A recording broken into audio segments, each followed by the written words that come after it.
SI नमा। Problem number 19। ध्यान देना, इसको अलाइट भी जला देना, थोड़ा सा कहीं थोड़ा बड़ा बड़ा लिख देता हूँ, ठीक है ना।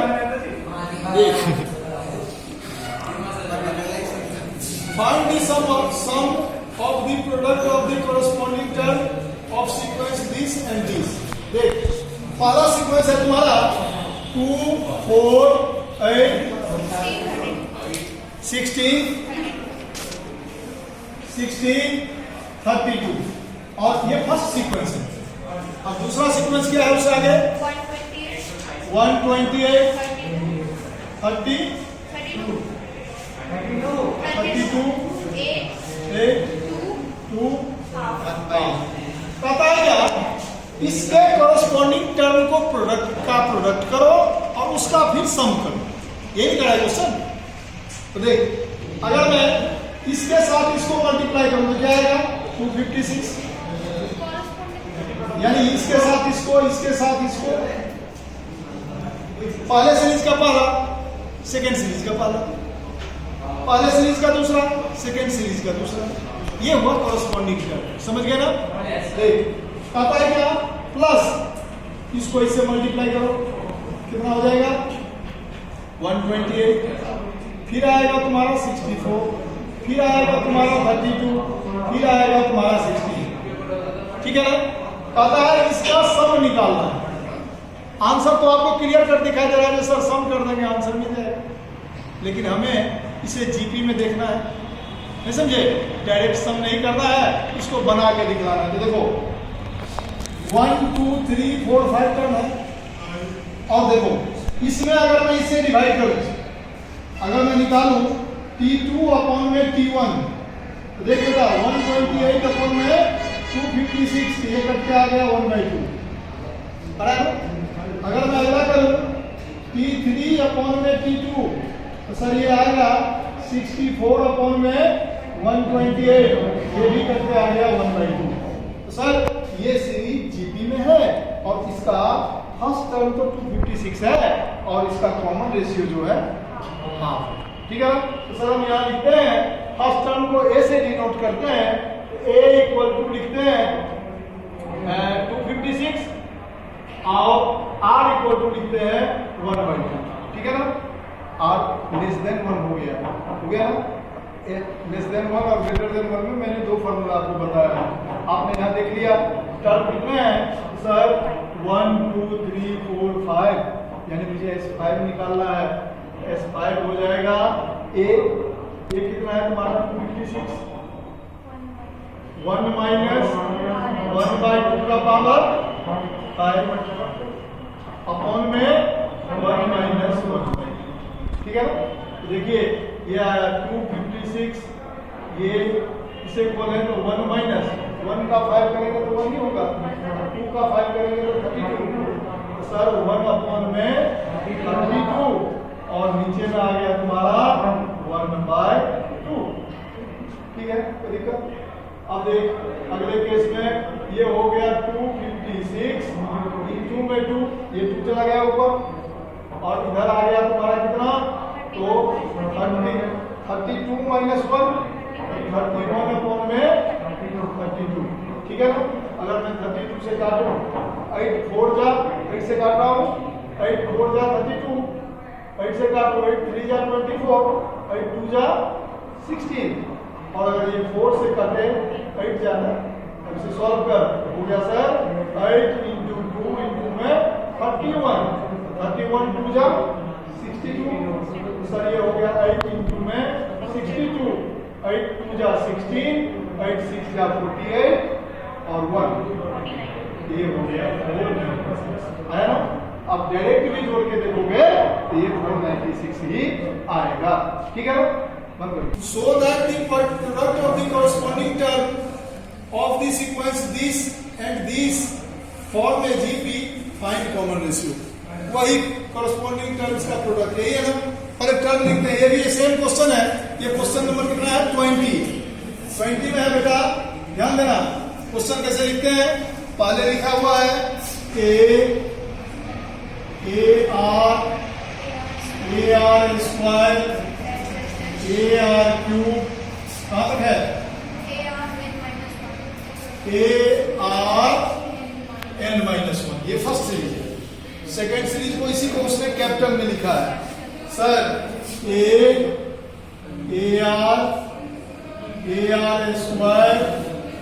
AR³ है ना, और फिर यहाँ है डॉट ARn-1 है ना। सुनो, अब कहता है इस कॉरस्पॉन्डिंग टर्म का प्रोडक्ट गिवन। देख, इसको इससे मल्टीप्लाई करोगे तो ए अकॉर्डिंग टू गिवन, ठीक है बेटा। ए इसको मल्टीप्लाई किया AR, ठीक है। इसका सम करना चाहिए मुझे, सम नहीं, मुझे सिर्फ कॉमन रेशियो चाहिए, ठीक है ना। देख, फिर अगला तो सर ये हो जाएगा R² हम 3 टर्म से ही कॉमन रेशियो निकाल सकते हैं, ठीक है ना। तो देख, कॉमन रेशियो जो निकालेंगे CR वो 20/20 होगा ना। ये हुआ सर AR में AA, ये से A कट गया, ये से A कट गया ना, ये RR होगा, ये हुआ कॉमन रेशियो। ये देख लेते हैं।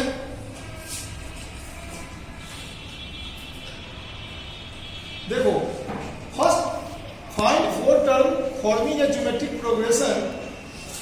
चलिए, find 4 numbers forming a geometric progression in which the third term is greater than the first term by 9। Third term जो है ना वो सेकेंड टर्म से बड़ा है 9, यानी थर्ड टर्म में से सेकेंड टर्म को माइनस करेंगे तो 9 के इक्वल आएगा। And second term is greater then fourth term by 18, ठीक है ना। और सेकेंड टर्म में से अगर हम फोर्थ टर्म को घटाएंगे तो आएगा, ये है ना, ठीक है ना। अब देख, लेट कर लेते हैं, ये क्वेश्चन नंबर कितना है 21 है, हम लेट कर लिए। Let first term equal to A और common ratio equal to R, है ना, common ratio equal to R। तो इसका जो हम पहले टर्म लिख लेते हैं, अगर सीक्वेंस देखेंगे ये आएगा AR² AR³ है ना, ये सीक्वेंस बनेगा। तो देख, ये हुआ इसका फर्स्ट टर्म, ये हुआ सेकेंड टर्म, ये हुआ थर्ड टर्म, ये हुआ फोर्थ टर्म। आया कोई दिक्कत? चलो टर्म। अब क्वेश्चन क्या कर रहा है, बोलो, पढ़ो तो बेटा। Third term is greater than the first term by 9। ठीक है, थर्ड टर्म यहाँ पे क्या है, थर्ड टर्म है AR² minus A equal to है 9, है ना। ये बना पूरा। अगर मैं A कॉमन ले लूं, R² माइनस 1 इक्वल टू 1 है, ये आया first equation. And second term, the second term is greater than the fourth by 18। Second term तो तुम्हारा ये है, ये कर रहा है AR माइनस AR³ जो है, ये तुम्हारा कितना है 18 आया ना। Second equation. चलो ये सेकेंड, इसको थोड़ा सा कॉमन ले लेते हैं। अगर मैं AR कॉमन ले लूं तो 1 माइनस R² इक्वल टू क्या आया तुम्हारा, ये आ गया 18 आया ना। सेकेंड इक्वेशन डिवाइड करने के बाद मुझे सब कुछ मिलेगा। हम डिवाइड करते हैं, फर्स्ट में फर्स्ट डिवाइडेड बाय सेकेंड। तो देख, फर्स्ट तो यही है ना, देख बेटा, A into R² minus 1 upon में AR into 1 minus R², this equal to हुआ तुम्हारा 9 अपॉन में 18 ना। अगर मैं यहां से माइनस कॉमन ले लूं, ये उलट जाएगा, ठीक है ना। देखिए, A से A कट गया, यहां अगर मैं माइनस R लगा दूं तो ये 1 माइनस R से ये भी कट जाएगा, ठीक है। ये कट के आ गया 9 2 जा, ठीक है। अब क्या बचा यहाँ पे, 1 बाय माइनस R, यानी लिखेंगे minus 1 by R equal to हुआ 1/2। क्रॉस कर दीजिए, R इक्वल टू हुआ -2 आया ना। R का वैल्यू हम कहीं भी पुट कर देंगे तो मेरा आ जाएगा। अब देखो, यहाँ हम चले जाते हैं इसी इक्वेशन में। तो देखिए, A into R² minus 1 equal to है 9, a इंटू आर स्क्वायर, तो ये 4 माइनस 1 इक्वल टू 19, तो 3a इक्वल टू 19, 3 3 जाना इक्वल टू क्या है मेरा है a 3 है, r माइनस 2 है, तो फिर आप इस सीक्वेंस को लिख सकते हैं, मैंने प्रूफ कर देना, ठीक है। हम आ रहे हैं, देखिए अगला प्रॉब्लम मोस्ट में भी है, प्रॉब्लम है 21, और थोड़ा आपको समझने में भी दिक्कत होगा, ध्यान से समझना इस क्वेश्चन को। कह रहा है क्या 22 है, अभी 21 हो गया, 22 कहता है क्या pth term, qth term, rth term of A GP is ABC, ये है pth term, qth term, rth term of A GP is ABC, तो प्रूव करना है, ठीक है ना, जो 1 के इक्वल, ठीक है ना, वो मैं दिखलाऊंगा। तो देख pth term, qth term, rth term दिया है ना, तो पहले हम उसका फर्स्ट टर्म और कॉमन रेशियो लेट कर लेते हैं। जीपी बनाने के लिए अगर फर्स्ट टर्म और कॉमन रेशियो नहीं है तो उसे मैं पहले लेट कर लेता हूं। तो देख लेट करते हैं, first term x, common ratio 1, ठीक है, ऑफ ए जी पी, कोई दिक्कत नहीं ना।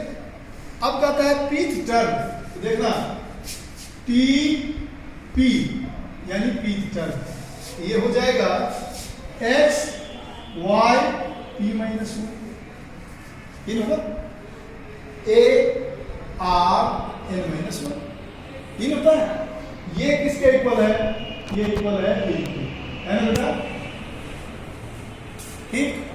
फिर कह रहा है qth टर्म, ये है x y q माइनस 1, ये किसके इक्वल है, देखिए क्वेश्चन में वहां पे।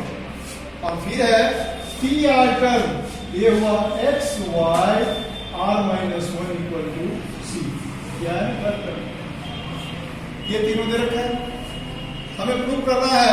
तो देख यहां दिखला देते हैं, ये लिख ले, यहां तक लिख लिए। तो देखो मुझे शो करना है जो a का power q minus r into B का power r minus P into c का power p minus q equal to, ये करना है। अब देख हम यहां से एक निकाल कर तुम्हें दिखलाता हूं, ठीक है, यही प्रूफ करना है मुझे। अब देख मैं इसके टर्म में लाने की कोशिश कर रहा हूं, कैसे आता है देख बेटा, यही a है ना, देखो ध्यान से x y p माइनस 1 को हम लिखते हैं a, जैसे हम किसी इक्वेशन को x इक्वल टू y लिखते हैं और दोनों तरफ स्क्वायरिंग कर देते हैं, दोनों तरफ स्क्वायरिंग कौन सा हो जाता है, x square equal to y square. हम स्क्वायर के लिए करेंगे, अगर मेरा रहेगा जब दोनों तरफ 100 का पावर लगा, तो बात बराबर है, कुछ भी लगा सकते हैं लेकिन दोनों तरफ करना होगा। तो सर मुझे लाना है q माइनस r, तो दोनों तरफ q माइनस r से पावर से मल्टीप्लाई कर देते हैं। तो देख x y p माइनस 1 इसका power q minus r equal to होगा a का पावर q माइनस r, ठीक है। अब एक बात बता, अगर मैं ए बी का स्क्वायर लिखता हूं तो लिखते हो ना आप a स्क्वायर बी स्क्वायर, लिखते हो, ठीक है। तो देख अगर हम यहां पर देखो, तो ये तो x का, ये x है ना, x का पावर हो गया तुम्हारा q माइनस r हुआ, और y का जो पावर हुआ वो तो p माइनस 1 पहले से था, इसके साथ मल्टीप्लाई हो जाएगा q माइनस r, होगा ना, और ये इक्वल टू हो जाएगा a का पावर q माइनस r। कोई दिक्कत समझ में आया बात, ठीक। अगर मैं इसे सॉल्व करूंगा सर तो P Q minus P R minus Q plus R, यही होगा पावर में। और इसे सॉल्व कर दो है, तो देख इसको अगर मैं सॉल्व करता हूं, ध्यान देना x का पावर q माइनस r तो है ही, y का पावर देख ले P Q minus P R minus Q plus R, यही हुआ। इस इक्वल टू हुआ तुम्हारा a का पावर q माइनस r आया, देखिए इसको मल्टीप्लाई कर दिए इसे, ये आया तुम्हारा फोर्थ इक्वेशन आया। कोई दिक्कत? चलो यहां तक आओ। आगे देख, इससे मैं थोड़ा सा मेरे ऑपरेटर साहब थोड़ा ध्यान दीजिएगा। देख, दूसरा है बेटा, देख X Y Q minus 1 equal to है बी, है ना? देख दूसरा इक्वेशन ये है ना, एक्स वाई का power Q minus 1 equal to बी। देख बेटा, अब मुझे b का पावर करना है r माइनस पी। हेलो, अभी बात मत करो, b का पावर करना है r माइनस पी। तो देख सर, इधर भी एक्स वाई क्यू माइनस 1 का पावर कर देते हैं r माइनस पी, और इधर भी b का पावर कर देते हैं r माइनस पी। कोई दिक्कत नहीं ना? ये दोनों तरफ कर दिया हमने। अब देख, x से मल्टीप्लाई करेंगे तो x का पावर r माइनस पी, और y का पावर फिर मल्टीप्लाई कर, तो ये हो जाएगा q minus 1 into r minus P, this equal to b का पावर r माइनस पी। कोई दिक्कत? अब इसे मैं सॉल्व कर रहा हूं, तो देखो बेटा, x का power r minus P, y का पावर देखो qr minus qp minus r plus p, आया ना? ये आ गया तुम्हारा क्या चीज, b का पावर r माइनस पी। इसे लिख ले तू फिफ्थ इक्वेशन। चलो इसे हटा दो बेटा, अंश का लिख लिया। 6th नंबर पे आ जा, 6th नंबर प्रॉब्लम है, इसे मैं हटा रहा हूं पूरे को। अगला है, और नीचे वाला ये रखे रहता हूं। फिफ्थ आ गया। अब देख, ये है सर एक्स वाई का पावर है r माइनस 1, इधर है तुम्हारा c का पावर p माइनस सी। नहीं, यहां था c ना, c था। अब दोनों तरफ p माइनस क्यू पावर कर देते हैं। तो देख बेटा, x y r माइनस 1 का power p minus Q, this equal to c का पावर p माइनस क्यू, है ना? कोई दिक्कत? इसे हटा दो। चलो अब देख, इसे भी मैं मल्टीप्लाई कर देता हूं। देखो, x का पावर p माइनस क्यू और y का power r minus 1 into p minus Q, this equal to हुआ c p माइनस क्यू। फिर देख, x का पावर p माइनस क्यू और y का पावर जब हम मल्टीप्लाई कर रहे हैं, देखिए y का power rp minus qr minus p plus q equal to हुआ c का पावर p माइनस q।